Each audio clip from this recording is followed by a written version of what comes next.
Home. Home. At last, I'm home. Home. Home. Home. Home. Home. Home. Home. Wakey, wakey.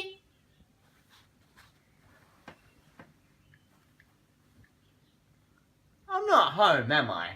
No, you've been out for the last few days. How? I had to knock you out because you wouldn't shut up. Sorry about that. Do you have any further aspirations? I want to be a prince. Don't you mean princess? Girls can't become princes. I want to be a prince.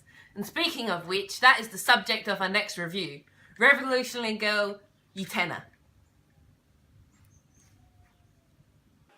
This is one of those anime that's unexpectedly well planned out at first, and having one of the most unusual plot devices known to anime split into 4 sagas, this is one anime with OCD.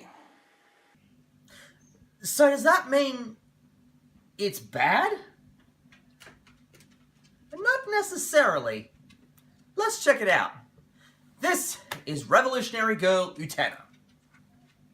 We begin with the reason why our main character wants to become a prince.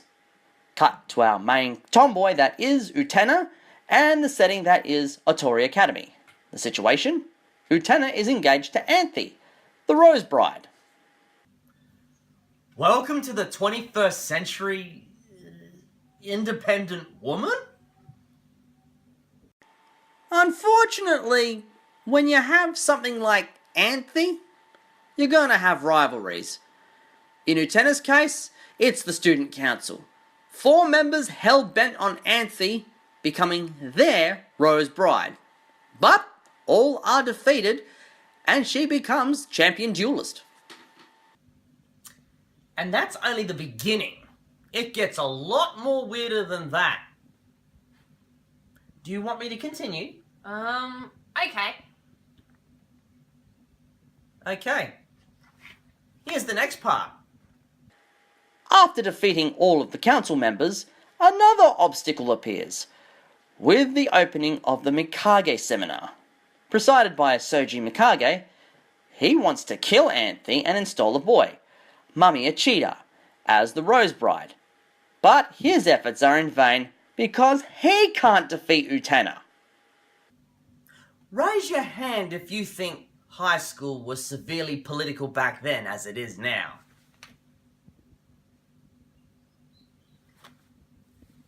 You know, come to think of it, what kind of power does Akio have? I mean, don't get me wrong, I mean, she is the Rose Bride, but what can she do? Is she the key to unlimited power? Does she have power over time and space? I guess we'll never know. In the meantime, let's look at the 3rd saga. This time we're focusing on Anthe's brother, Akio. Akio later appears before Toga and takes him to an unknown place he calls the end of the world. Akio and Toga take each student council member to the end of the world in turn, and after going there, each choose a bride to take a sword from their hearts in order to fight Utena. However, even with the help of their brides, they all lose their duels against Utena. You know what? This is kind of getting a little one-sided. So, let's finish this. Here's the final saga. They discover more about Utena's origin as they remember having found her in a coffin at her parents' funeral. Little by little, the mysteries surrounding Anthe, Akio and the duels start to unravel, afraid of what could happen to her if she becomes the final victor. He tries to warn her about Akio and Anthe's true intentions. Positively Shakespearean? Despite Toga's warnings, Utena decides to go with Anthe one last time to meet her prince from her past, only to find out it's nothing more than an illusion created by Akio to steal her heart sword. Betrayal ensues, and Utena loses. But as they fight on, Utena realizes Anthe's pain, but still wants to help. Never expected Utena to be a glutton for punishment, though. In the end, Utena is ripped apart by Anthe's sword, and the duel stage crumbles. Utena disappears, and Anthe quits the academy to look for Utena. This show doesn't make sense. It goes from wishful thinking, sex change, to Shakespearean tragedy. Where does it say that Utena becomes a prince and achieves her goal? Instead we get this F-fest that, well, doesn't go really anywhere. And that's my 2 cents on Revolutionary Girl Utena. This has been your Anime Analyst. Bye!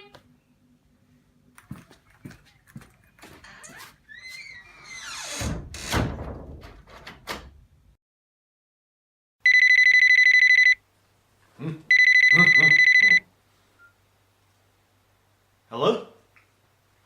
Did you find him? Excellent.